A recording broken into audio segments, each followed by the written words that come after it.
Cette question maintenant, y a-t-il un contrôleur aérien dans la tour? Le ministre des Transports veut remettre de l'ordre dans les services et notamment en termes d'organisation du temps de travail. Et oui, car selon le bureau d'enquête et d'analyse, l'absentéisme met en danger les passagers et tout le trafic aérien.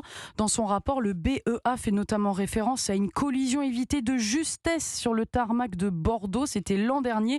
Ce jour-là, il manquait 3 contrôleurs sur 6, Margot Faudéré. Oui, et parmi les 3 personnes présentes ce jour-là, une d'entre elles était même à 4 postes différents au moment de l'incident. Pour Jacques Pavot, ancien directeur général de l'Institut du transport aérien et devenu consultant, c'est la conséquence du système d'autogestion des contrôleurs aériens. La présence des contrôleurs est gérée par eux-mêmes en accord avec le chef qu'on appelle le chef de tour. Et ce jour-là, le chef de tour a décidé, en accord avec les contrôleurs qui devaient venir, qu'il n'avait pas besoin de 6 personnes, mais que 3 suffirait. Cet absentéisme des contrôleurs, ça fait plus de 50 ans que ça existe, ça a toujours été comme ça. En plus du manque de personnel, le rapport du BEA montre que les contrôleurs aériens travaillent moins que la durée réglementaire, fixée à 984 heures par an si l'on enlève les temps de pause, de réunion et de formation.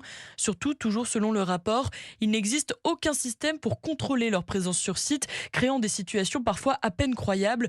Dans certains centres, des contrôleurs badgeraient à l'entrée du parking, validant ainsi leur présence et en ressortiraient immédiatement après. C'est ce que le BEA appelle la pratique du demi-tour parking. Pour Jacques Pavot, cette situation est loin d'être isolée. Ils se sont organisés en trichant en permanence et ils ont trouvé toutes sortes de combines pour tricher efficacement, c'est-à-dire sans pouvoir être contrôlés. Le ministre des Transports a donné 2 mois à la Direction générale de l'aviation civile pour remettre le système d'équerre et mettre un terme à ce que Clément Beaune qualifie de défaillance. Margot Faudéré du service économie d'Europe.